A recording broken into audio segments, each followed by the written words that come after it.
year-olds uncertain about whether to pursue a career in the arts. Thankfully, the opportunities and inspiration I found through Arts on the Ave gave me the confidence and the motivation to follow my dream. As a nonprofit organization, Arts on the Ave offers invaluable support to the visual artists. It provides a variety of exhibition opportunities from gallery shows and outdoor displays to public art installation, along with learning experience such as workshops. It also creates meaningful way for artists to connect directly with the public, including artisan markets and community events. As the host of Sketch Night, I've had the chance to engage with a wide range of art enthusiasts. Each interaction has energized my creative journey and deepened my commitment to the arts. I hope Arts on the Ave continue to grow its impact by offering even more opportunities and platform for emerging artists like myself. In doing so, it not only support local talents and strengthen community connections, but also enrich the entire city with creativity, joy, and inspiration. That's why I wholeheartedly support the Arts Common 118 project. I believe it will play a vital role in nurturing artistic growth and uniting people through the power of the arts. Thank you so much. Thank you so much for joining us, Jan. Next, we will go to Michael Clark. Hi there. My name's Michael Clark. I'm here at the last minute today because I just heard about what's happening with the project. I am a civilian now, unaffiliated with any of the groups that are here. But in my past life, I was the artistic director of Workshop West Theatre, which until very recently was located in Spruce Avenue. I was the artistic director from 2006 until 2014. And in various capacities, I've worked with almost every one of the organizations that has spoken so well and so eloquently in support of this project today. When I heard that this project was once again being reevaluated for its as to whether it should happen or how viable it was, and that there was questions about whether it was going to go forward, I had to come down and talk because this project has been ongoing since I arrived in 2006 in various different ways. And it's just, it stuns me that we're once again questioning whether it should happen and that we're risking it by morphing it or twisting it into a different kind of project yet again. I mean, it's frustrating to me. If you can hear my frustration, I apologize. I had quite a thing written out, but so much has already been well said that I'm just going to kind of skip through some points that I really hope will help put another perspective on this. I've come to advocate for the original version of this project. The one that was offered to Arts on the Avenue back in 2010. I think that I have to say that when I heard it was being twisted into some kind of a commercial offering, it made my stomach turn because I've seen so many projects. I mean, creative and arts projects are not money makers. They're not, I won't say they're not financially viable, but they're not generators of wealth and income. They're generators of identity and values and community. And the idea that this project is going to be put on a scale with coins is a complete abrogation of what this project was set out to be and what I think community has to be in this city. There's been interest in building a space on the Ave since I arrived in 2006. The need for an arts performance space has been evident for 2 decades, and I think that the amazing work that Theatre Prospero and Arts on the Ave and the Kaleido Festival and the Skirts of Fire Festival and the thousands of performances and music performances and dance performances have demonstrated that it's a viable activity that is supported by the community and would enrich this part of the city. I really honestly think that we can skip through all of the description of how this is important just by saying, look at what the Fringe did to Old Strathcona. That place is completely different from what it was in the 70s. And had it not been for the permanent art spaces that were created there, the impulses that made that place viable and keep it as a center where people want to go are only there because of the permanent art spaces that have been created there. If they had been thrown to the commercial wolves like is being proposed for this, they would have been priced out and they'd be gone, and that would be a tacky strip of bars and without much in the way of any real value.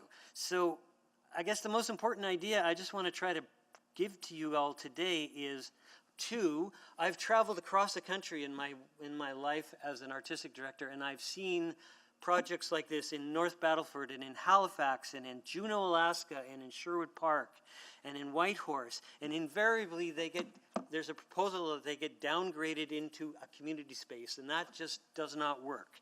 If you really want a successful art space to be built, you need to give it to the people who will use it. And just as a closing, I'm going to cite a few of the places that have been developed by performing arts organizations that have changed Edmonton for the better. And that would be like the Citadel Theatre. That would be like the Art Gallery. That would be like Fringe Theatre Adventures. That would be like Catalyst Theatre. It would be like the Jazz Society and the Arts and the Yardbird Suite, or the Varscona Theatre. So please do not waste this opportunity by turning it into something commercial. Thank you so much. Really, really appreciate you joining us. Next, we will go to Glennis Lieb.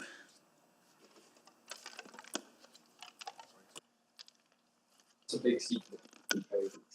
Hello, Your Worship. Hello, councillors. Thank you so much for this opportunity to speak, and thank you for letting me join online.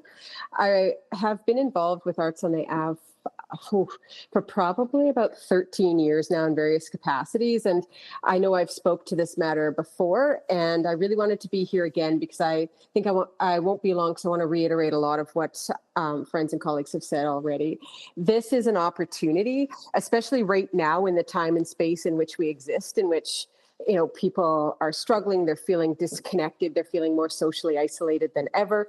And I particularly come here as part of and an advocate for the 2S LGBTQ community. And of course, we tend to be very highly represented in artistic avenues and that. But I really want to emphasize the fact that this is an opportunity to actually use community in the true sense of the term. And everything that we have learned in this post-COVID hyper-populist era is that community is the answer. It is about bringing people together. It's about the investment in each other and the places that they live in. And this is an extraordinary case in the sense that I don't know that you'll ever find another circumstance where a group of people have put so much time, effort, and thought into the potential of a project.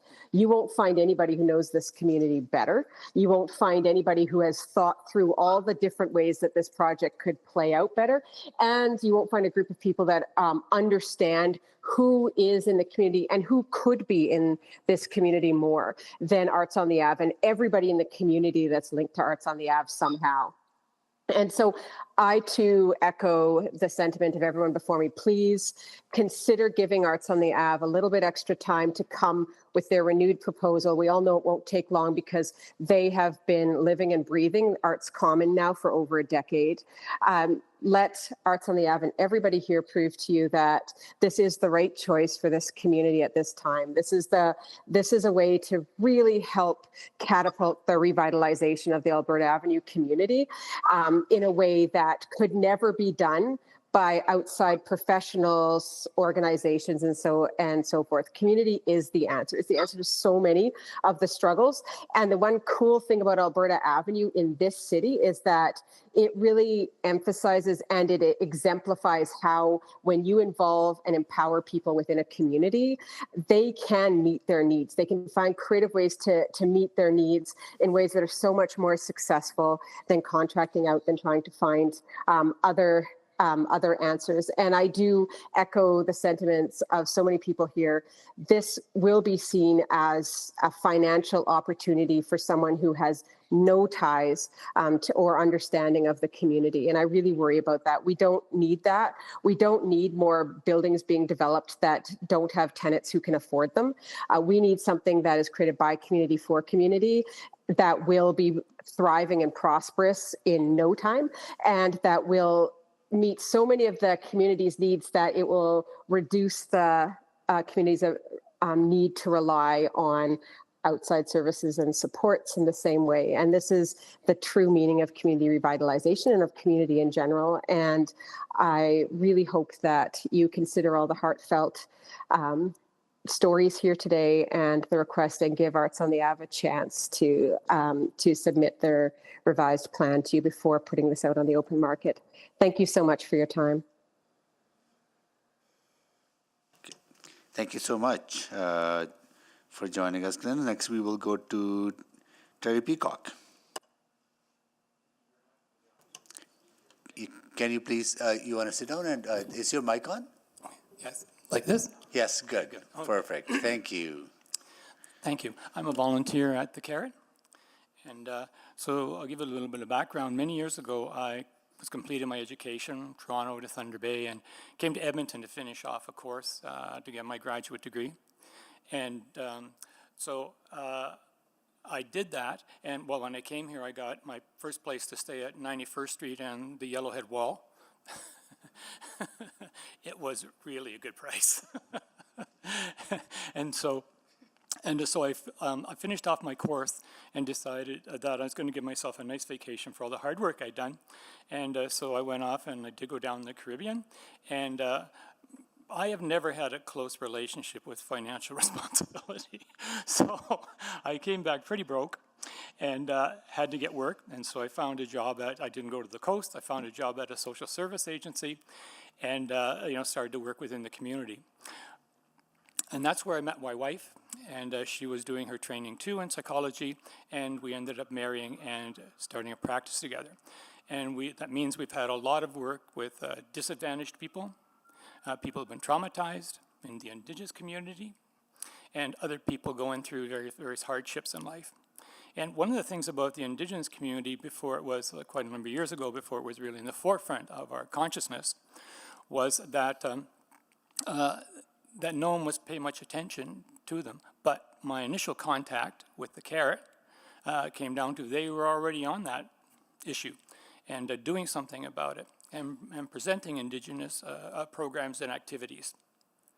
And so that was one thing that really impressed us. And from the Indigenous community, there has been some really positive feedback about what the Carrot is doing, which is nice. I've met some people actually in politics who were well aware of it too. The other thing we did was working with disadvantaged people, and the Carrot is involved in offering programs and food and other kinds of supports for people, including single parents and the like, and they don't receive that everywhere. And I'm quite into music, and so is my wife, which is something we shared together that kind of connected us. And the Carrot has an incredible amount of music at their location. They have a Friday night professional music.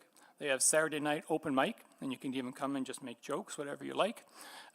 It's open to everything, and it open to Indigenous drumming and things like that. So one of the things that has always impressed me too about that place is inclusion. Even in the beginning, before inclusion became more in our thinking patterns, the Carrot was already that way. So people of different sexual orientations and the like were always welcome there. And that was obvious to me and obvious to them. The amount of creativity that the Carrot gives a community is like incredible. I look on it as a beacon of light in a place which is pretty devoid of, sincerity, kindness, and, free of addictions and the like. So having a place like this is a real rare occasion, and especially the way this place operates, all on volunteers. In Edmonton, we're lucky enough to have these festivals. The Fringe Festival is the biggest, such a festival in North America. And, we also have the Yardbird Suite, and we have sometimes on White Ave, that whole artistic display and sale. And so I also would put the Kaleidoscope, the Kaleido, and the Byzantium Winter Festival up amongst those festivals that Edmonton has. And it's wonderful to see something like that so positive happening along 118th Ave and bringing people out and families out. So there's a lot of that kind of energy that goes in to make that happen, and it's by volunteers. Just by volunteers, and people support the Carrot in lots of ways. And so, I hope that Edmonton starts to realize the jewel that they have in a place like the Carrot, because I've never seen anything like the Carrot before in my life, and I've had a lot of contact with social agencies and communities and community programs, but the Carrot is incredibly unique. It's a one-off, and truly something that we should be able to treasure. Okay, thank you. Thank you.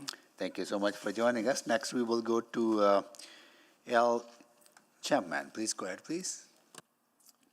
Good afternoon. I'm pleased to be here today in my role as Executive Director of Arts Habitat Edmonton. It's also nice to be back in council chambers for the second time this week, so thank you for that opportunity. Well, nice to see you again. Thanks. Yeah. I don't have a formal presentation today, but on behalf of our organization and as directed by our Board of Directors, I'm here to articulate our support for this project, and I am available to answer any questions the committee may have this afternoon. Arts Habitat is a community partner on 118th Avenue with Arts Hub 118, and is honored to work with the community and the NINA in our shared use facility. So thank you for the opportunity to be here today and to support this important project. Thank you so much, everyone, for joining us and for your thoughtful presentations and your tenacity and perseverance, right, in this. Right? It's been, I was here when we bought the old cycle building. I was here when we demolished it. I was here when we put Arts Habitat and Arts on the Avenue to figure out to move it forward. I was here when we put the onus on the ECDC. Here we are. So what has changed now? What would be different, Christy? Are we not putting too much onus onto the community to get things done that government should be doing for the arts community? Need I say more? Government hasn't delivered it. Yeah, it should have, right? It hasn't, though, so we need to give it to the organization that needs it the most. Yeah. Okay. Christy, what would be different this time? This time, we have a lot of learnings, and we have a group of people that have the understanding of development and community at the table. When we were there before, Arts on the Ave didn't lead the organization. It was us coming on as the as a support to the project. We never led the project. Mm-hmm. So to answer your question in short, Mayor, this is the time that we have John Burton, Ryan Andrews, Vivian Manask, Cheryl Watt, Cam Milliken, Shane Erickson, Don Newton at the table. Mm-hmm. Those are people that can lift, and they are people that understand, and they are people that can develop, and they want to get it done.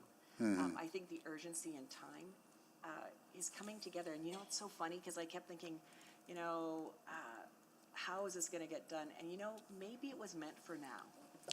10 years ago, we didn't have the support. We didn't have those people around the table. We didn't have that kind of push. Mm-hmm. And so I think that's what's the difference, is having people who can make it happen and have the connections to development. And also, like when speaking to Shane yesterday, he said, Christy, there are fantastic opportunities through grants that we don't even have to really reinvent anything. They're just ready to go forward and apply. Yeah. No, I deeply believe in the vision of Arts Common, 18th Avenue.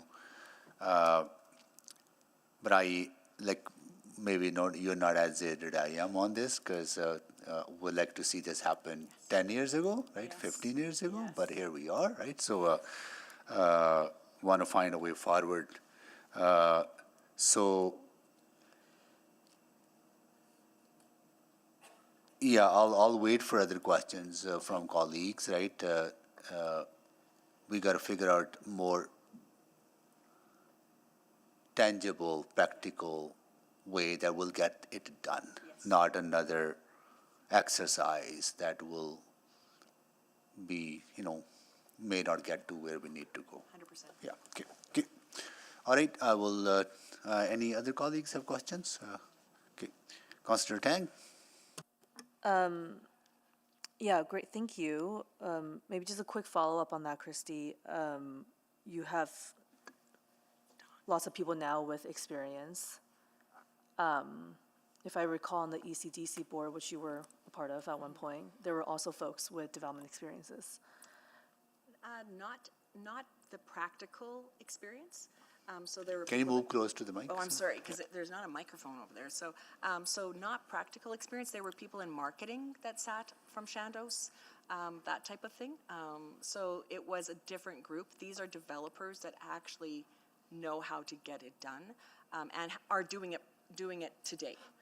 Not people that are, sitting back and going, this is something that maybe they could find a connection. And also we have a council that is seeing this as a priority, and that is super important. To have a mayor who can call someone in the federal government and be able to say, this is a priority to us, we need to get this done, that is also something that is really unique to this time. I don't think the report said that this isn't a priority. It's just a different way of getting there. And I think a number of you have noted that you don't want this to be a commercial development. I don't know if that's what I got out of the report, but I'm happy to ask administration that to clarify. And I think, Dawn, you talked about track record of the arts on the avenue. A lot of the examples I've heard today is really in programming. Can you give me some examples of capital project track record for the organization? So I think the really important piece about the record that Arts on the Ave has created is about their ability to bring people to the table to support a big vision. They've been able to get things done that others haven't. It is remarkable that the Carrot has lasted 18 years on volunteers. That in itself to me just seems unbelievable. What's interesting about this time now is that in addition to having developers who are saying they will use their reputation to bring others to the table, there are people who are saying they will help with fund development.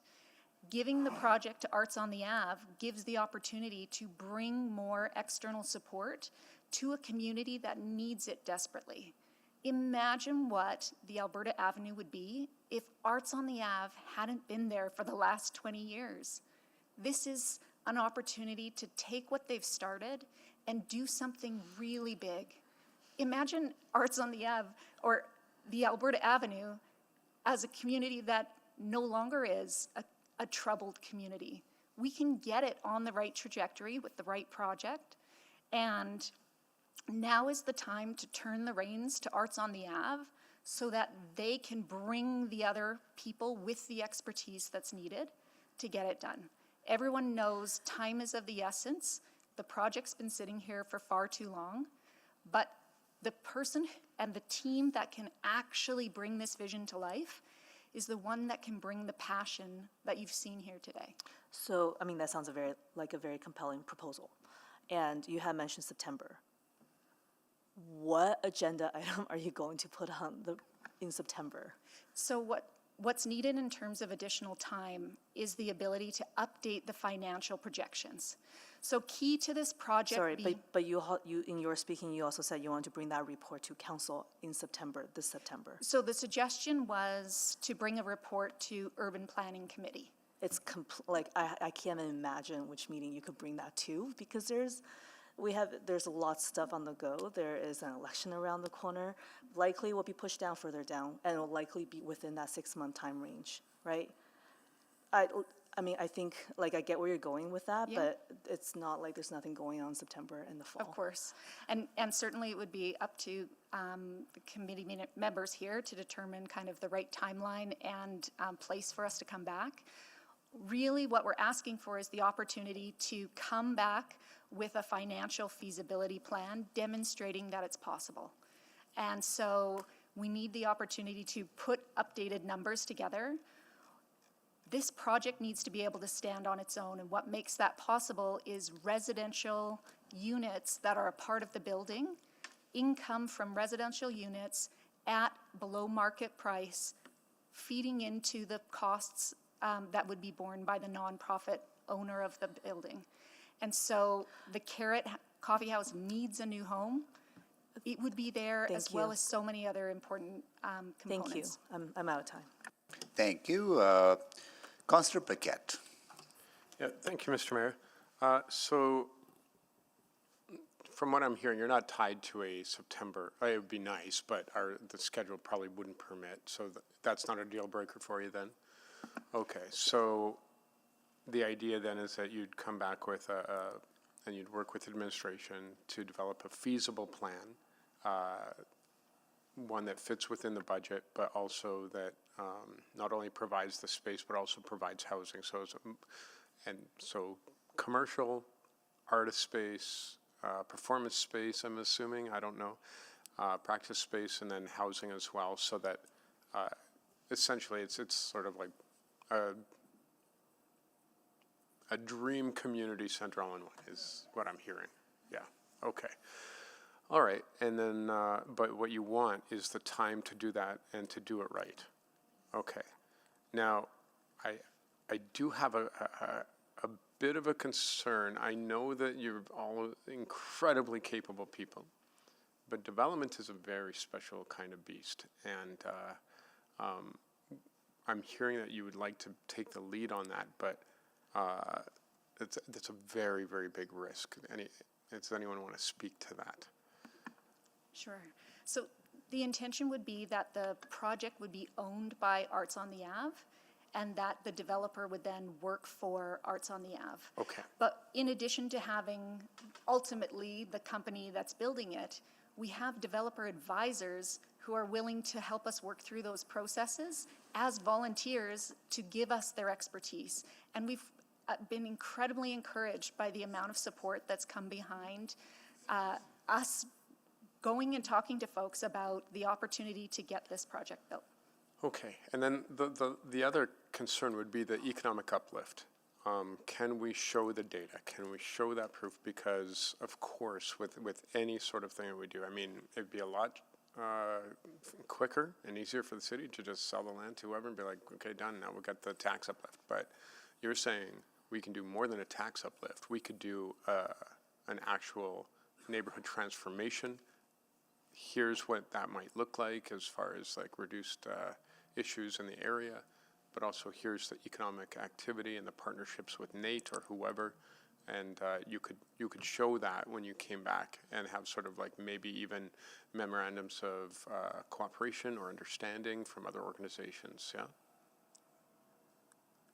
Sorry, I wasn't sure if it was me or Don. Yes, 100%. We've been working with Tom Barker. He's at the university. He's works in the humanities, and we actually just had him present to our board of directors, Aaron, and it was about how to accumulate all that data and how to create that. So he actually has 2 master's students that will be working with us on that this semester. So we are very excited about that because once again, it's the synergy, and Tom will be managing them so that we get it done in a quick and effective way. So he said it definitely is doable. Okay, and also maybe going forward, like practical tangible relationships and agreements with other organizations. Would that be also possible? 100%, 100%. Yeah. Yeah. Okay. Thank you. Thank you, Councillor Paquette. Councillor Salvador. Yeah, thank you, and would just echo the thanks and gratitude from my colleagues to all of you folks for your continued commitment and dedication. It has been a really long haul, and I just appreciate that you're still here, and I think that in and of itself speaks to the strength of our community. So, thank you for that. Maybe just to pick up on a thread that I heard from a few folks, I think there's a real fear or challenge around retaining the vision behind Arts Common, but then not compromising that just for sort of rapid builds and rapid pace. Anyone want to speak to that piece? Because I think that's sort of the tension too. Obviously, we all want this to happen quickly, but we want it to happen quickly in a way that is still staying true to the vision of the project. So I think the opportunity to move this quickly is in front of us right now with Arts on the Ave.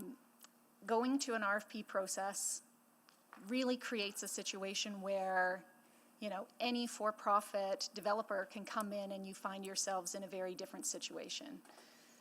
And maybe what if, because I definitely hear that concern too, around if there is sort of a for-profit developer company wants to come in and maybe they check one of the boxes that we're looking for, but leave the rest out, and then ultimately we're not seeing a project that is aligned with what community is asking for.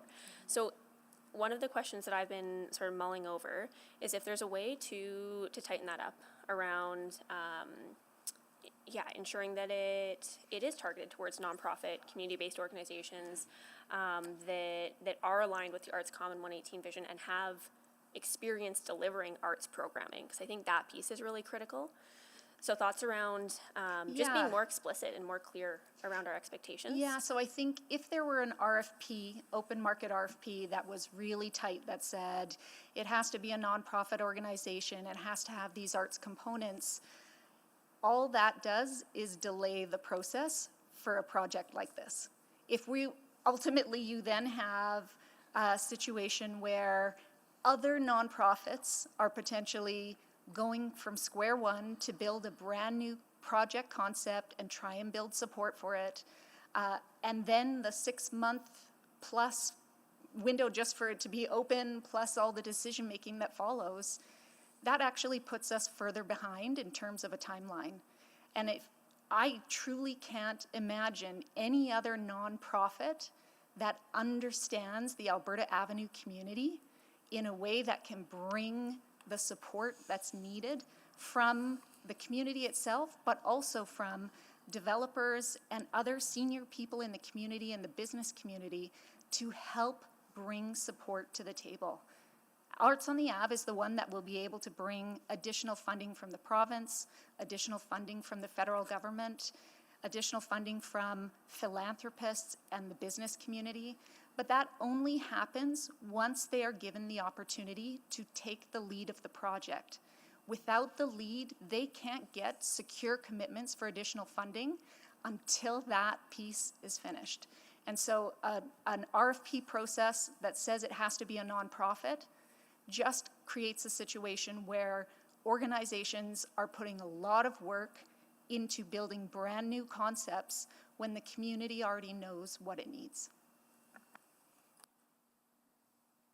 Just want to follow up on that, and I understand RFP process can be longer, but if there's a shorter process of seeking expressions of interest, right? That's not long, that's short, Arts on the Avenue can express interest, other maybe, I don't know, who might not be there, express that interest, and administration will evaluate and bring back, right? So I would suggest that asking for additional expressions of interest is essentially saying that a non-vote of confidence for this project in itself, or not believing in what this project and the vision is trying to achieve. What we're asking No, I meant, for... maybe let me reframe my question. Expression of interest with the very targeted focus on a nonprofit, community-based, partnered organization, but with that aligned with Arts Common, 118th Avenue vision, right? So that's what I'm kind of, that's how I would frame the question. Instead, not Yeah, open, so I would not say any there- open expression of interest. There aren't other nonprofit organizations here that have been here from the beginning. And we haven't had the opportunity to really bring everything together. Unfortunately, you know, the previous project proponents either had other priorities or saw the project very differently and saw the revenue from the rental properties going in a different direction and not supporting the project itself. So wouldn't the expression of interest allow you to do that? Exactly what you're proposing to do, wouldn't that allow you to work, put everything together and work with administration to do that? Sure. I mean, it would, in my mind, potentially just add a delay. But what we are looking for is the opportunity to show you that the Yep. project is viable. So if you're interested in also considering other proposals, then of course we would be there to be able to continue to demonstrate the support for this project. Yeah. You know, I want to, like, I can safely speak for this group and rest of the group because this group has been deeply committed to this. So there's no intention to showing any lack of confidence in the Arts of the Avenue or the project. There's no one. I want this project, as I said earlier, done 10 years ago, right? So I think there's a desire to get it done, right? So just trying to find the best path forward. Christy? And go as far as equity and transparency goes, right? That's what I'm hearing you Yeah. ask about, Mayor. If that's where the root is, it's that everyone read the report that's out there on the avenue. The Business Association spread that far and wide. And the people that are here today representing and writing in are supporting Arts on the Ave to lead the project. Yep. And so I just want to, like, honestly ask if there is a way to be able to shorten the time, because that's what we keep hearing is shortening the time. And to go, and then we would be very happy to have other organizations that want to use the space in some way or program the space. I mean, that is the essence of what Arts on the Ave does.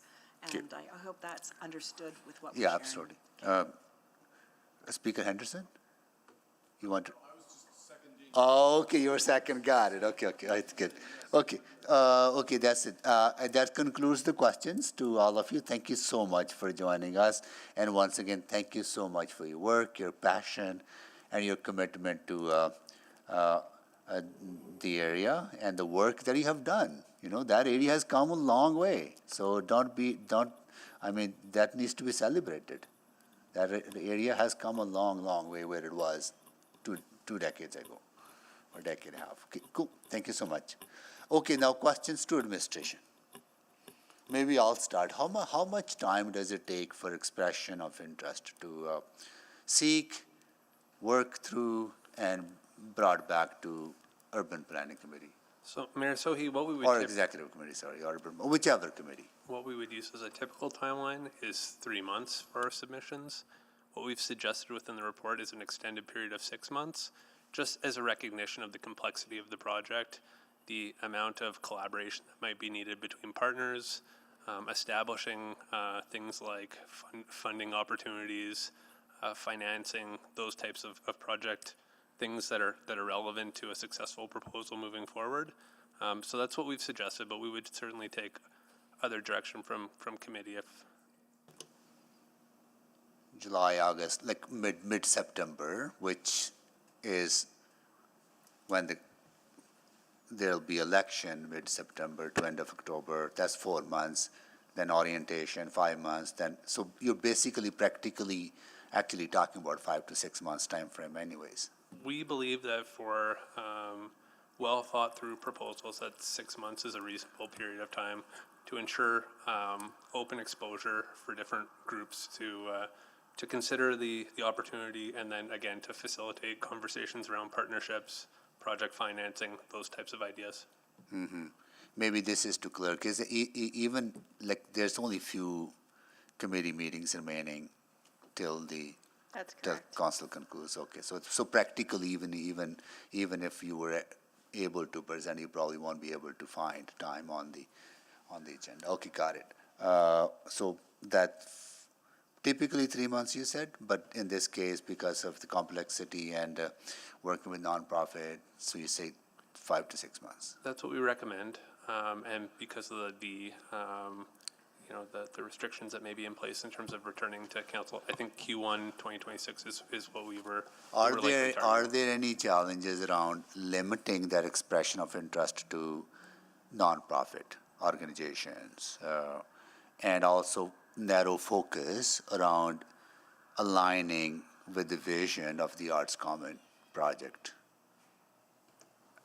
In hearing the feedback from registered speakers today, and in consideration with the process that we brought forward in the report, ultimately our intention was always to consider community focused development that would likely encourage partnership with some kind of nonprofit entity, and again with a focus on arts related development, and balancing that desire to ensure that the development that moved forward was timely and efficient given the history of the project. So again, we were trying to thread a needle a little bit in considering all of those things that were desired.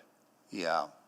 Well, it is important, at least from my perspective, it is important that community has been working for more than a decade, and Arts Common 118 vision is something that community rallies around and believes in. So I think that is essential. Whatever happens on that side, aligning with that vision is essential, right? So how do you narrow it down to a point that you're not, additional stuff could be supplementary, right? But not deviation. That's correct. Again, we were encouraging submissions that aligned with that original spirit and intent, in line with the motion that was passed originally. We recognize that there are community expectations and interests in what that development would look like, and we were trying to honor that through a process that made sense from an efficiency standpoint, from a timely development standpoint, and also I think from and what might be the most important in the discussion, a viable, feasible development that could move forward standpoint. Yeah. So that was our intent. And that would be as well. We don't want to go through another exercise of putting onus on community-based organizations that cannot deliver. We had that situation in the past. Here we are because of those. Correct. We were trying to find a balance. Yeah, got it. Okay, good. Okay, I'll Councillor Salvador. Yeah, thank you. I guess similar lines of questioning, just coming back to the timing piece. I'm hearing some of the asks from speakers around, like an alternative approach that would see a September conversation. Maybe even just, what is the viability of that even happening, I guess? Because I know we all want to do it as soon as possible.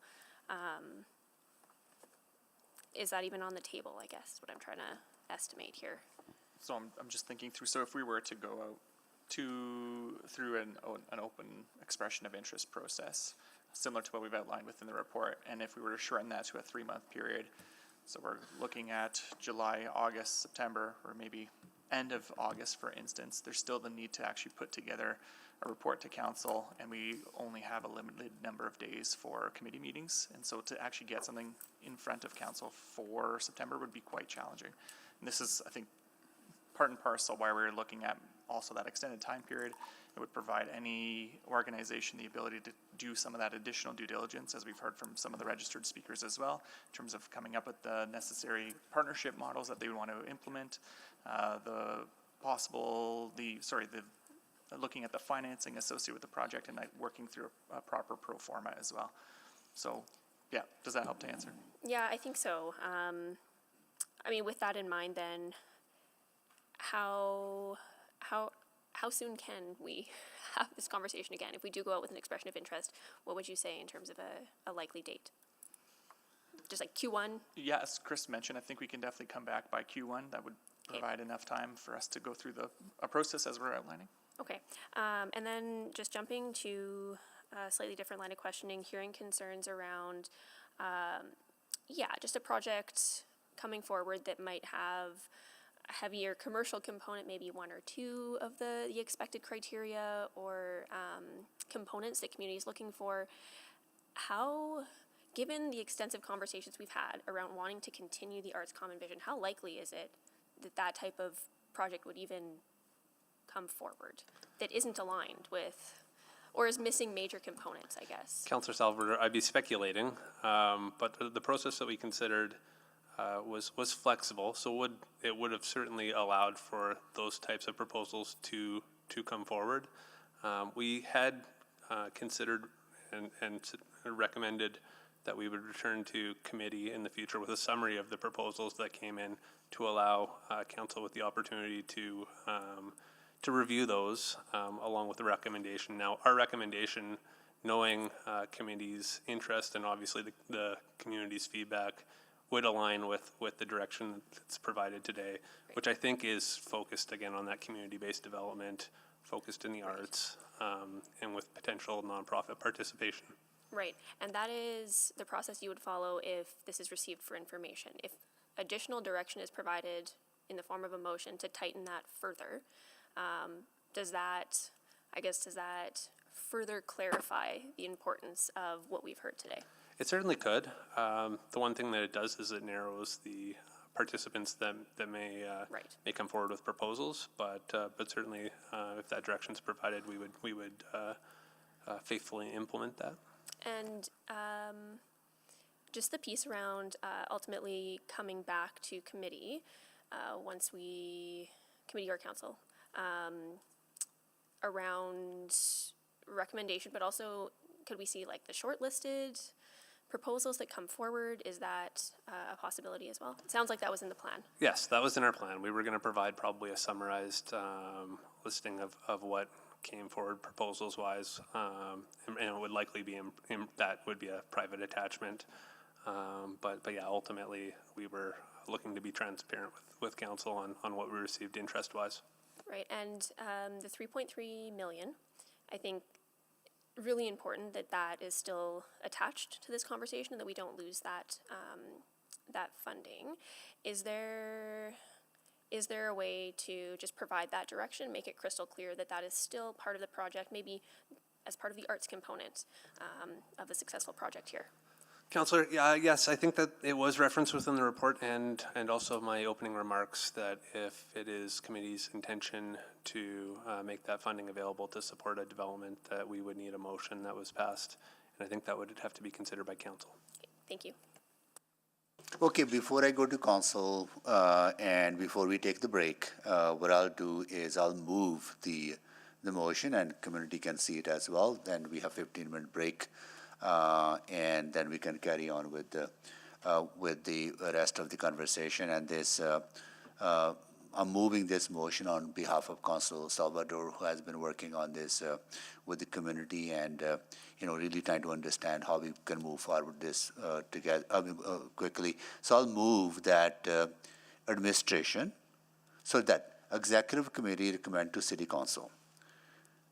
1, that administration, Part A, seek expressions of interest for the property 9131 118 Avenue, targeting proposals from non-profit, community-based, or partnered groups aligned with the Arts Common 118 vision, with experience delivering arts programming. That's Part A. Part B, ensure proposals are evaluated based on alignment with the community priorities identified in June 18, 2025, Financial and Corporate Services Report, FCS 02812.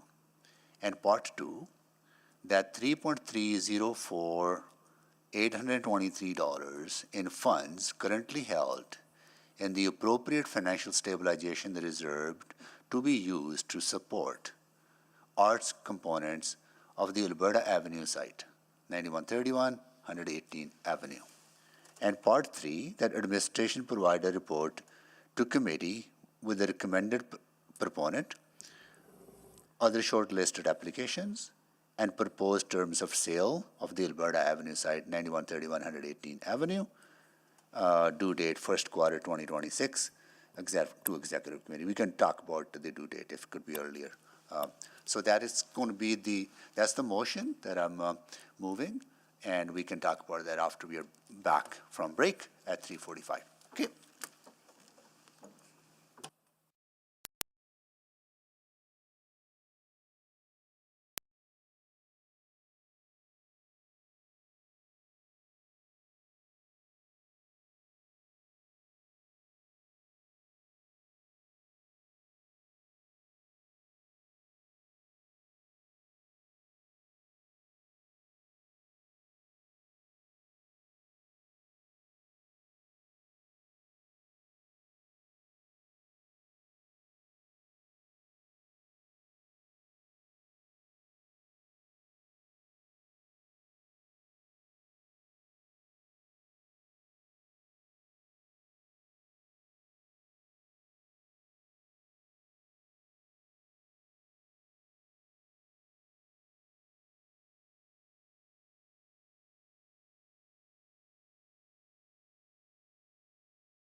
break. We're just going at this point. I'll just do a quick roll call. I see Councillor Tang is here. I'm here. And I see that we've got Councillor Cartmel here, and the mayor is away on city business, and Councillor Principe is away with illness, but we do have quorum. And we are also joined by Councillor Salvador, and online, we are joined by no one else on council. Okay. But we do have questions for administration. Councillor Tang, please go ahead. Okay, great. I guess a couple things. One is this question about timeline that people have raised. So based on the previous two, Mayor and Councillor Salvador's line of questioning, if you were to do this with a current proposed 6 months, this will put you in Q1 2026 to come back with a report to say, here are the proponents. We go in private, we talk about those applications. That will be the next decision point. Councillor Ting, yeah, we timeline this out at the break. Ultimately, we consider developing the offering, allowing time for proponents to submit proposals, evaluating the proposals that come in, developing the council report, and returning to committee. You're probably looking at Q1, yes. Right.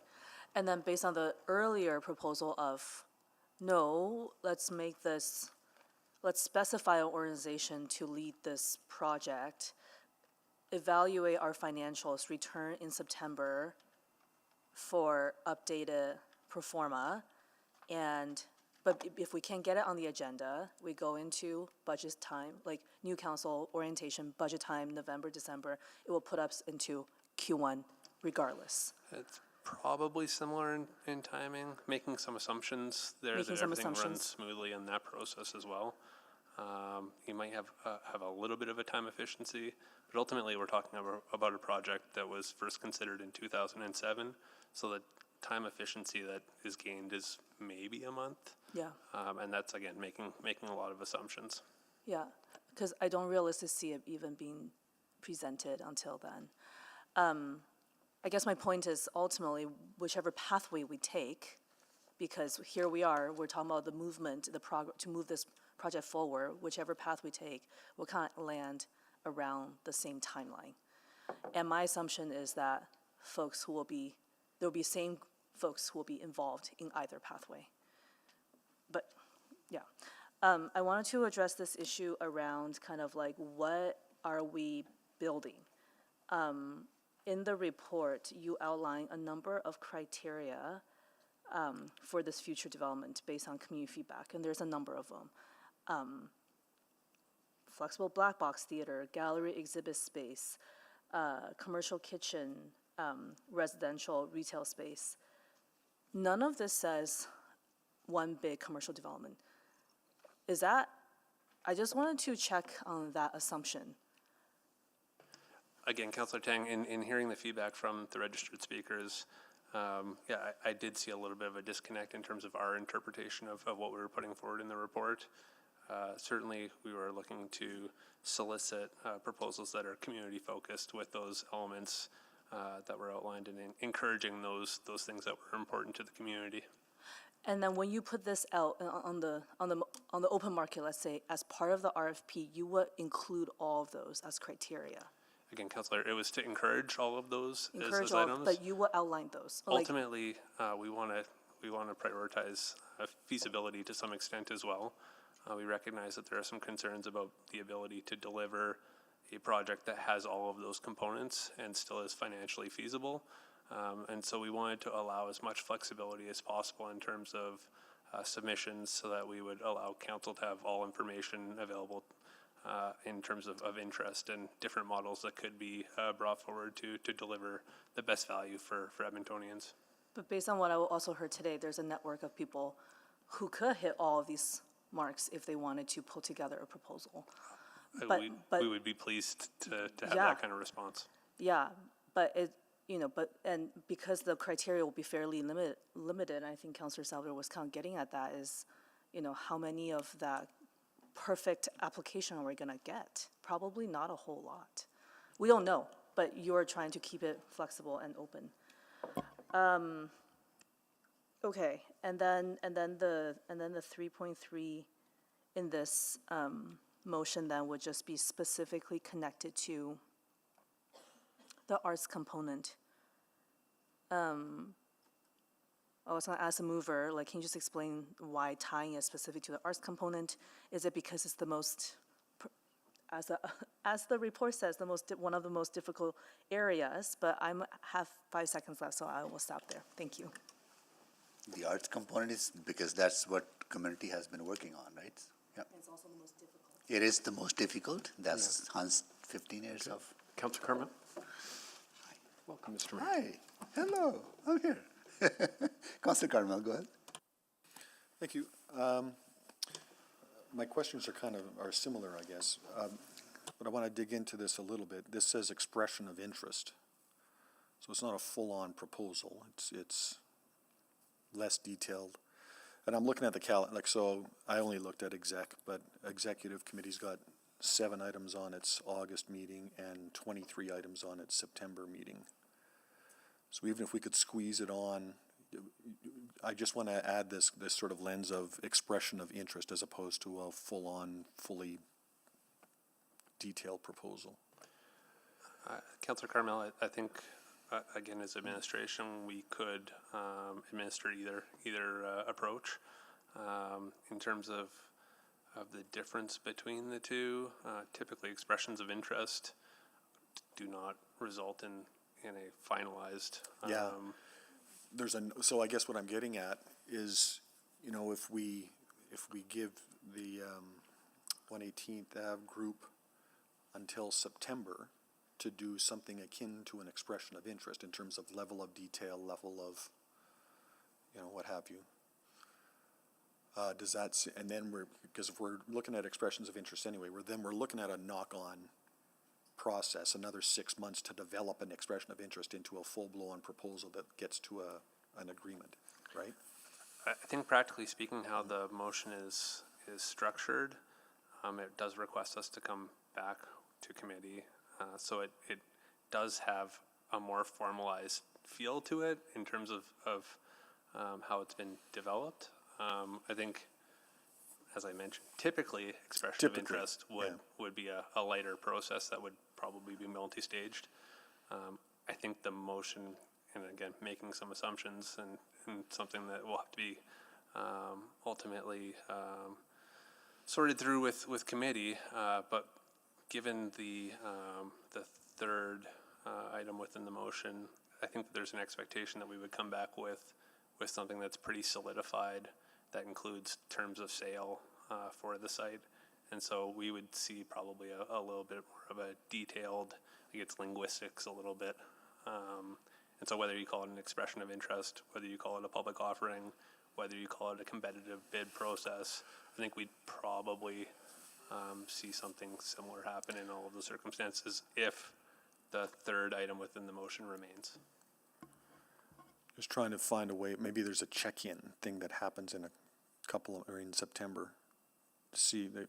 I don't know, I'm grasping, I guess. I'm just trying to find a way to like a middle ground between what's here, which is perfectly reasonable, and the community's desire to see a decision kind of one way or the other much more quickly.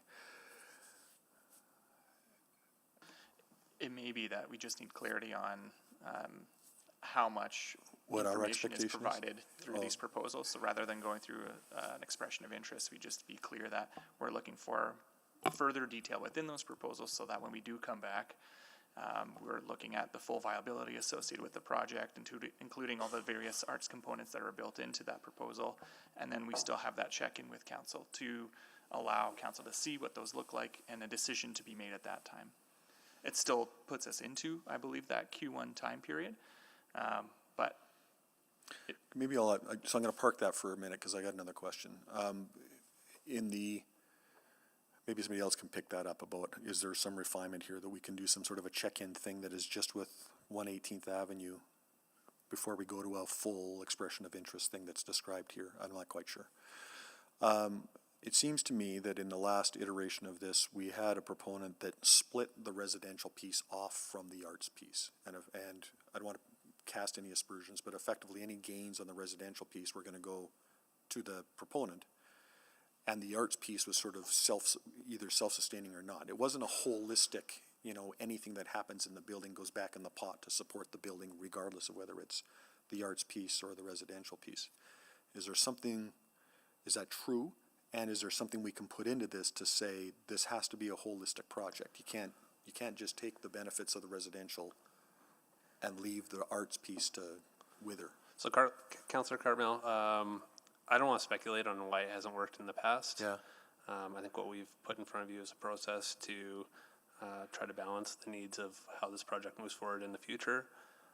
Ultimately, if there is a community-based component to any of these developments, it will be in partnership likely with one of these organizations, and the structure of that partnership will have to be negotiated between those organizations, and so I don't necessarily see the city playing a strong role in that, but we would want to make sure that it's a model that's viable moving forward, and one that obviously the partners are comfortable with.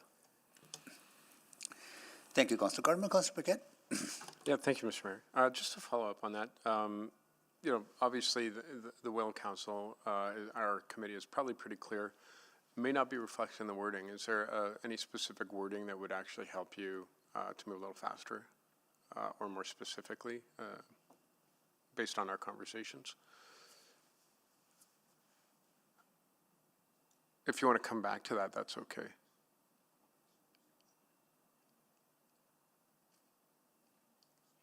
That's one we may have to come back to. Okay, so while you're kind of mulling that over, or maybe some folks in your team are mulling it over, one of the issues that we find with nonprofits sometimes is even though they're managing things really, really well, vagaries of the economy or circumstances can lead to shortfalls in operating dollars, and then they're kind of in a little bit of a hot water situation. So.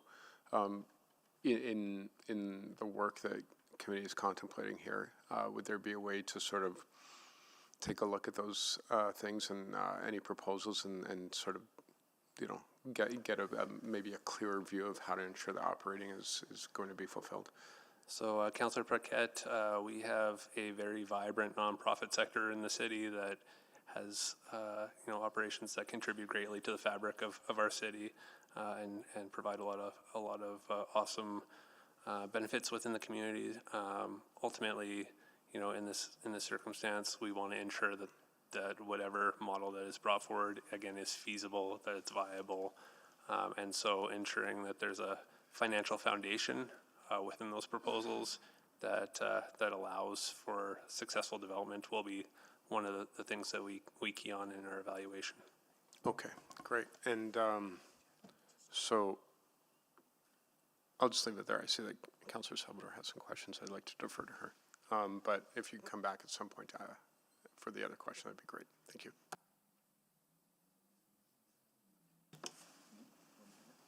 You want to go? Okay. Okay, back to me. I think Councillor Salvador is just kind of thinking some things over here. So what I'm worrying about is this then, maybe just to be really straight.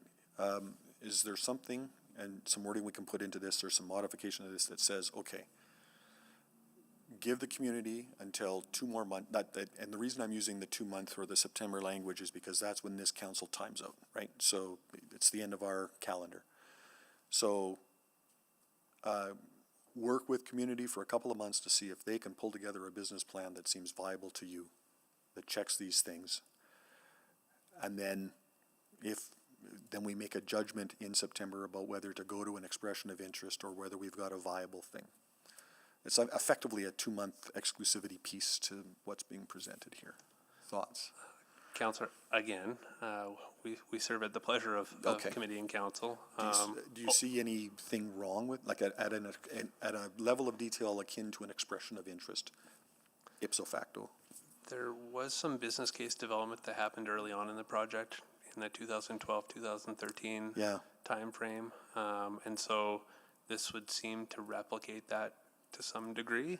Now that doesn't mean that things haven't changed since that time, and that there isn't updated information that that may be available. I think the timing on that would be tight in terms of returning back to committee, just considering that again, I think I referenced it before, this is a very complex project. There's a reason why the project has been outstanding for 18 years. Yeah.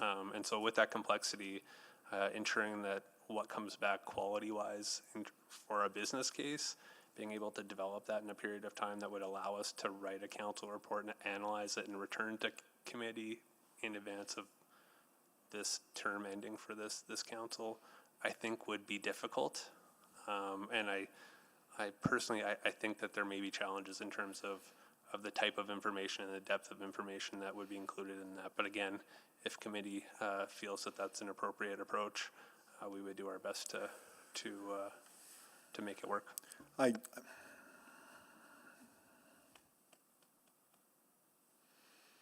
hear you.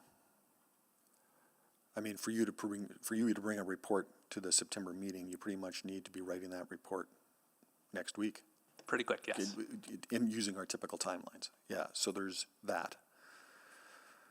Okay, I'm not sure quite how to balance that. I'm just hearing the community say that, in a way, not to put words in anybody's mouth, but in a way, they haven't actually had the opportunity to do a for us, by us presentation to council and actually be the lead proponent. And they're looking for that chance. But I don't want to leave that, for 6 or 8 months necessarily. Councillor Carmel, the incredible part about the proposal that we have in front of you in terms of process is that it allows Arts on the Avenue to present a model that works. And from everything that we've heard today, I think that they're pretty well positioned in terms of a competitive process to be successful, ensuring that all of those viability pieces are checked off. Given these fairly narrow pieces, is that what you mean? It seems like they would be well positioned within the process. Again, not presupposing anything along the way. And would you agree that whoever the proponent ultimately is that does this, there's got to be some very solid financial underpinnings so that we don't get to the end of some sort of operating agreement and own a building that needs a roof, if you know what I mean? I think that's one of the challenges that has been faced by the project so far is in terms of lining up the expectations of the community with the financial reality of what that looks like from an operating perspective. And so certainly we would be looking for that level of detail to satisfy us that we won't be in that position moving forward. And that's part of why I say rushing something to get to September, it's not something that we would recommend. Yeah. Okay. Thank you. Fair enough. I'm done. Thank you. Thank you. It's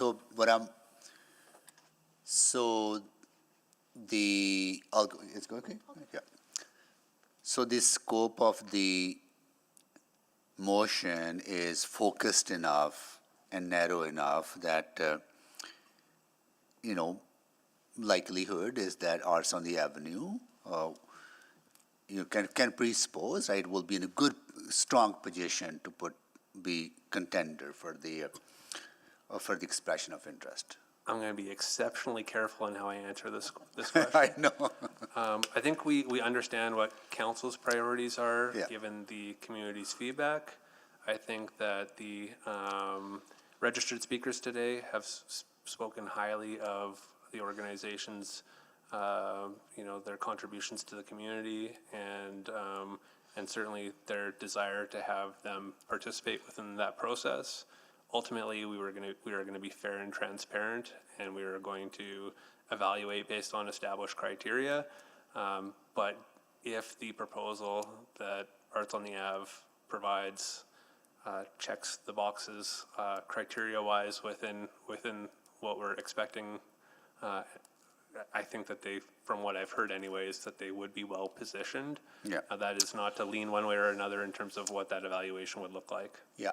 And from a legal point of view, having that transparent process of going out for our expression of interest is may not be legally required, but it's probably be best practice in order to mitigate future challenges or something? So Mayor Sohi, a competitive sales model is typically what we always recommend. Yeah. There's fairness and transparency considerations, equal opportunity, ensuring that there is a reduction of favoritism, corruption, bias in processes. It maximizes benefit typically. So in terms of value for money or best value in terms of proposals, we find that, and I don't necessarily mean highest price received, I mean actual value to Edmontonians. It is I would say, gold standard. It ensures that, to your point, if there is future legal disputes, that we have sound process that ensures that we are justified in the steps that we've taken. I think it manages risk, and so there's a risk mitigation element to it. It encourages market participation, so sending a message out to small businesses, developers, other nonprofits, that they have this opportunity, I think is an important element for a city. And then just from an accountability and governance standpoint, I think it's something that's important. So those are the reasons why we recommend that process. It doesn't mean that council can't step outside. No, I understand. I think those are valid considerations in light of, you don't want to have a situation where 6 months from now an organization comes, we were never given a chance, right? So I think, I think you need to want to avoid probably, even though there may not be an organization out there, but I think just to be on the safe side. But I'm also want to make it's clear in my mind, like if we were to figure out a way to bring, say you go work with Arts on the Avenue, bring forward something in 2 months, right, or before council goes into election, and there'll be many unanswered questions, then we will be sending you back with probably on those unanswered questions. But if you go through the expression of interest, have more time to work with the proponent, there'll be a lot of questions that you will answer back and forth with the proponent before you come to committee. We do hope that having additional time allows us to clarify any elements in proposals and provide good information back to committee or council at that time. There is a reason why we recommended the 6 months over our typical 3 months. Yeah. And again, it's because we're doing something a little different and creative than what we would normally do with a property offering. I know that we've certainly tried to leverage our assets previously for heritage outcomes, for other nonprofit uses. This one, the structure that we're putting together, again, a little bit more creative, and so I think the avenues for proposals coming back, they can branch off into different ways. And so, ultimately, I think that having that additional time would be prudent. Yeah. Okay. I hear you. So even if we could have accommodated a check-in, it may be still longer process than what are you recommending? Yeah, my experience is that it takes some time to ensure that it's a well thought out proposal and submission. Got it. Okay. Thanks. Okay, we have concluded questions. Oh, sorry.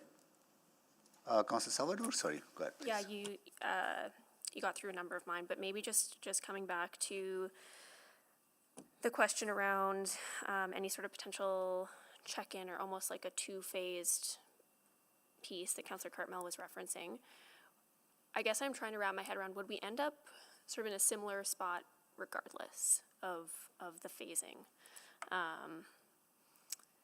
Yeah, that's what I'm trying to get at, is I'm hearing a lot of questions and sort of commentary around process and different ways to potentially arrive at a similar outcome. Councillor Salvador, I think if there's an intention for executive committee to provide us with direction to engage in a direct sale type of arrangement and explore that with a specific proponent, again, that is a motion that could be made by committee. I think that the process that you're identifying, that two-step process, I think the first step of that process would be outside of this motion that has been presented, because it does realistically, specifically clarify one group to work with. If committee gave us direction to not engage in that second part of that, or pardon me, the expression of interest or competitive offering or whatever until we return to committee, that's another option. You likely would extend the process because on our end of things, if we ended up going down that path, we'd ultimately probably be listing the property. I'm going to make sure I don't get something thrown at me from our salespeople. I would guess sometime in late July, mid-July.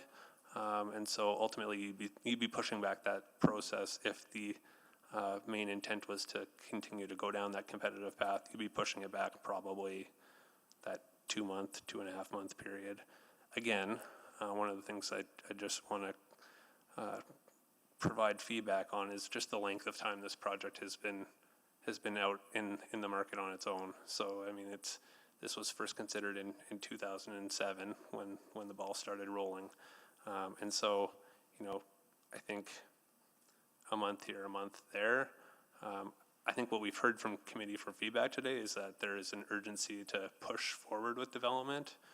But I would rather ensure that that we have a good foundation of information that supports a feasible development, and that would be my recommendation to committee. But again, we would definitely be willing to take other direction if that was committee's desire. Okay, no, that's helpful. Thank you so much for the clarity. Okay, so that concludes the questions on this. And we have a motion on the floor now. Okay, anyone to speak to the motion?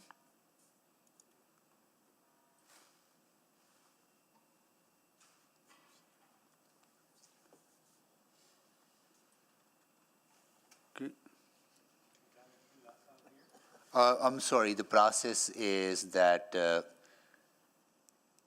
we are concluding the debate, right? So only committee members and council members participate in that conclusion. This is how the process works. I hope there was more informalized process, but this is how we are bound by the rules of engagement, procedures and bylaws, right? So, yeah. Okay, anyone to? Councillor Tang has signed up. We're Oh, just so, trying to get it up on the screen, but I will let you just- know. We're okay. trying to get it up on the screen for you. Get up on the Councillor Tang screen. has signed up. Councillor Tang, go ahead, please. Okay, great. Thank you very much for this motion that I know Councillor Salvador has worked really hard on, and thank you to the speakers who have come out and for your advocacy even leading up to the meeting today. I will be supporting this certainly, and I just want to kind of share some of maybe the questions and the discussion that happened today. And I'll also clarify, I voted against the motion that led to the report today. At the time, we were actually looking at a number of projects that had dollar values attached. It was a very difficult budget deliberation. And most of these projects were tied to a specific organization because we have a history of appointing, tying certain projects to certain groups to lead it. None of that came to fruition. And at the time when the city is facing a lot of financial constraint, the option was, do we release this funding back to the general budget to support other priorities, or do we keep pushing forward with something that probably isn't going to happen after 10 plus years? And I couldn't say yes to one and then no to the other. I didn't think it was fair, and that's why I voted against it. But here we are today, and I think what is being put forward is, I think it's a sound approach. There's a lot of very specific criteria. And I think you all have the confidence, the network, the knowledge, as you've said, to put forward a very compelling proposal. And I hope you do. And the timeline you're proposing is not that different from what is here in front of us.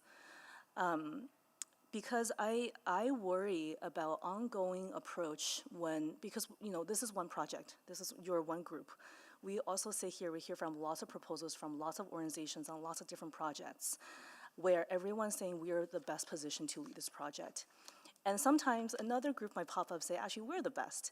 And then council is left in a position of picking winners and losers. And I don't think that's good governance practice. And I do think an open and transparent is a fair approach forward. And I think there's a lot more check-in points down the road for us to continue this conversation. None of this says we're losing faith in you as an organization. We know you do really good work. We're out there at your events. We see we see the things that you're doing. None of this says the vision isn't sound. If it wasn't sound, we would not be here talking about this, right? None of this says that a project like this wouldn't be good for the neighborhood. We know it would be. I think it's just about what is the best approach moving forward, given the history, given some of the experiences we've had in the past, and given the current policies, given the current constraints, all of those factors together. So I just want to say thank you for your advocacy, because without that, we wouldn't even be here to begin with, right? And if the community's voice wasn't there, we would not be here at all. And quite frankly, you changed my mind, and that's why I'm supporting this, because I think we are here now, and we need to find a way forward. So, thank you to Councillor Salvador and to the mayor for putting this forward. I'm happy to support this. Thank you, Councillor Tang. Councillor Cardwell. Thank you. Yeah, I really completely agree with what Councillor Tang just said. I just wanted to add a couple of pieces. I'll be really quick. I've had conversations with representatives of the neighborhood about we do get, I really appreciate the passion. I really appreciate the uniqueness of this project. I really appreciate that this would be a catalyst in your neighborhood. It's unique to that space, just like every other nonprofit thing that is sitting on my desk right now is unique to their particular spaces. And there's a lot of competition for that support. And there is an apprehension that if things don't work out, then the city has increased burdens. And these two fellows here have got a lot of buildings that they're trying to take care of that have come to us because of nonprofit arrangements that did not bear the fruit that they were supposed to. So that's why we're trepidatious, if that's even a word, about this. It doesn't mean that we don't recognize the passion. But like I said earlier, I've got a group in the ward I represent that's nonprofit that really wants support for a building, and I've got a group that phoned me today where their funding has failed, and now they're looking for help. And that wasn't very long ago that particular group, got a grant and built a building. So I, just kind of leave that there. So given the long history of this, this is kind of the last chance. So if you've, take the 6 months that it's going to be, I'd also would comment that it's, probably the right time to talk about this would be in November, but it's the weirdness that comes after the election where there's no capacity on the calendar to have a conversation. It's not political, it's just weird. So, it just is the way it is this year. So take that time and come back with an airtight proposal, and we would really like to support it. So I just offer you that. Thank you. Thank you, Councillor Cardwell. Councillor Salvador. Yeah, thank you so much, and thanks to my colleagues who spoke before me. I couldn't agree more with what's been shared about the confidence that we have in the work that you're doing in our neighborhoods. I think it is so evident by the transformation that we've seen on the Avenue over the last few decades, quite frankly. This has not been a short stint. There have been years and years and years of energy and effort put into revitalizing the Avenue, and it's working, right? I mean, I think that's something that we also need to really make clear, is that those efforts are coming to fruition. We are seeing incredible vibrancy on the Avenue, and not just during the festivals, which are phenomenal, but starting to see that year-round as well. So I really just want to highlight that piece today, and think about the opportunity that's in front of us to actually realize this vision that has been in the works for way too long. When I think about the potential that this project holds, I do think it's transformative. I do think it's a catalyst. Being able to not just have an arts hub on the Avenue, but actually have more people living and working and spending time on the Avenue and frequenting local businesses, and having those eyes on the street, waving to neighbors. Like that's the kind of vibrancy and density, actually, that we would hope to see and expect to see on a primary corridor like 118th Avenue. Now, coming to the wording that is in front of us, I think from a process perspective, I think this is the best way to ultimately realize that vision. when I look at how specific some of the languages around nonprofit, community-based organizations, being very clear that the expectation is that we are going to be seeing proposals that are aligned with the Arts Common 118 vision, that are coming from organizations who have experience delivering arts programming. I hope that's clear to the folks who are here today, that is part of this conversation and expectation going forward around what types of things would ultimately end up in front of committee or council, because that's the other part that's baked into this motion, is ultimately there is going to be another conversation that happens at committee when those applications come forward. Very pleased to see language around keeping the $3.3 million attached to the project. I was very concerned when there was a potential that those funds would be released during budget. Having had those earmarked for so long, I think that would have been a huge loss, and quite frankly, I think could have derailed this entire project and entire conversation. So I was pleased to ensure that did not happen. And yeah, finally, when I look at point B there, ensure proposals are evaluated based on alignment with the community priorities identified in the report in front of us. And when I look the community priorities, I see things like the flexible black box, gallery and exhibit space, variety of arts-related spaces, studios, maker spaces, residential components, community-focused, commercial kitchen. There are so many important elements in here that, again, are baked in to the expectations for what we would want to see coming forward in proposals.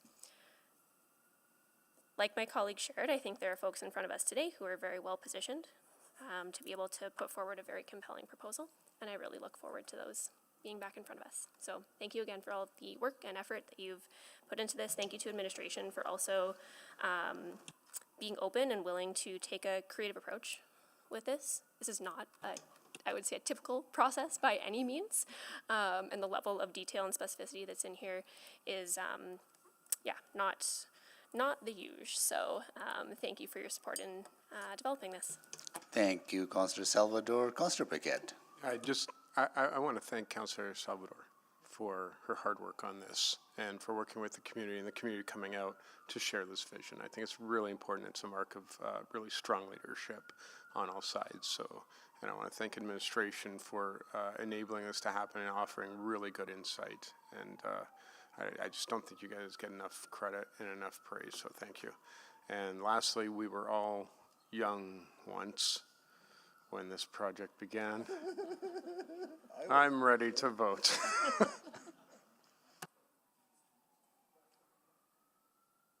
Thank you, Councillor Paquette. You know, I have a lot of reflections on this project. I'm actually a little saddened that I would have wished that this probably be my last time speaking to this and this capacity, and I wish I was speaking in a way that we would have put project on a track to be built, right? But that's not the reality here today. So I'm sad in that way. But I do want to thank you, Arts on the Avenue. Like, you're a phenomenal organization. I have seen how much you have given to the community and how much your efforts have helped revitalize the entire area. Right? I go to 118 Avenue number of times in my capacity as mayor, but also as a resident of Edmonton, just like walking around and experiencing such a phenomenal, revival for multiculturalism and indigenous organizations being there, and various other experiences that people get, and including phenomenal restaurants there. So absolutely have full confidence in the work you do, and I hope that you'll be coming back for further conversation to the future council with a viable way forward. I might be joining you as a city, maybe as a resident advocating for this project, right? You never know, right?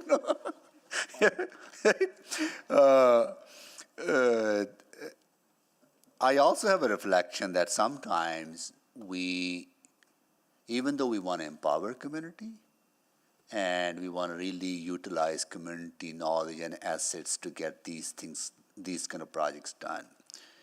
But I firmly believe that 118 Avenue deserves a project like this. In hindsight, we should have made the decision to build it from the get-go. And that's why I've been reflecting quite a bit on that, because sometimes we just got to get things done and give that facility to the community the way we have done, for example, Ortona Arts Hub. We renovated that building, refurbished it, then transferred over to the community to run it. And we have done with Orange Hub, right? We put a lot of money into it, then turn it over to the community to run it. I wish we had done it that way, right? It would have been much, much helpful, but that's not happening, right? So I think this is probably the more appropriate and doable process that we are suggesting here today, probably more legally and procedurally sound process too, right? So wish you all the best, and I really want this project to come to fruition, right? And because this is a phenomenal, phenomenal project, and community deserves it. And finally, I want to thank Councilor Salvador for her leadership. The money that was set aside and the way we were able to kind of carve it off and keep it with the community would not have happened without her leadership, and the ability for us to, keep the land also attached to the project is because of her leadership and her work with the community, and I think it's important to acknowledge that. So wish you all the best, right? And I think future council will figure this out. I'm pretty sure they will figure it out. Yeah, cool. Okay, all right. With that, I will call the vote.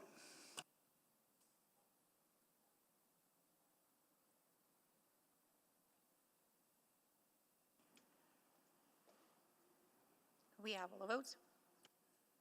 Display the votes, please. That is carried. Okay, now we are on to bylaws. Were okay. 747 done. 91 was done. Was deleted. Oh, motions pending. Tax forgiveness option. Homes for Hope. Councilor Prince, is anybody moving that on behalf of Councilor Prince Bay? is not here, so that will be laid over to the next meeting. Oh, I see. And okay, and then we're building an overpass somewhere. Freeway. No. Oh, okay. Manning Freeway pedestrian bridge feasibility assessment. Councilor Paquette. That's yours. Okay. Yeah. So I move, we'll just let folks filter out. All right. So I move that administration provide an estimate of what resources would be required to complete a high-level feasibility assessment for a pedestrian bridge crossing over Manning Freeway at Manning Town Center, and provide a memo to council. And to quickly introduce it, this was actually something that was planned a long time ago that just kind of fell off the map. And it's unfortunate because for that big community that's there, and we're talking about McConaughey, we're talking about Cy Becker, Brentnell, Hollick Kenyon, like on and on, Miller. If you actually look on the map, there's one crossing for pedestrians over on 153rd Avenue, I think it is. And we're up way past 167th. We're into the 170s now. And so there's no pedestrian crossings. It used to be that there was there's a utility line pathway that was supposed to cross over, and it never happened. And in talking with the developers there, the Cameron Group, they said they might even be interested in some sort of cost sharing for this. So the whole point here is to maybe put it before administration to give us a feasibility look at it, and if it looks good, move forward. If it doesn't, maybe we can find some other alternatives. Thank you, Mr. Mayor. Thank you. Is anybody here from Edmonton on this? There are members of administration online, yes. Okay, so Yes. I got no worries. I just want to make sure that somebody is present. Councilor Carmel? No, I found it. I'm good, thank you. No questions. Okay. And just want to get thoughts from admin on this. Mayor Sui, so our understanding is that we would provide a cost estimate to do the feasibility study. And so at this point, that would be the limit, if we want, of the ask. And once Councillor Paquette and the other councillors have the information, it would be something for consideration as to funding and then resourcing the project. And it's doable within your existing resources, right? That whatever information that Councillor Paquette is requesting. To provide the cost estimate and the timelines related to that, yes. Okay, got it. Okay, cool. Thank you. And Mayor Sohi, it's Craig here too. Just to be clear, it's just to give an estimate of the cost that it would take to do this feasibility study, not to do the study itself. Yes, the cost to do the feasibility study. That's what. Correct. The babyest of baby steps. Yeah, got it. Okay. Yeah, Okay. yeah. The initial step, yes. Okay, got it. All right. Okay, please vote.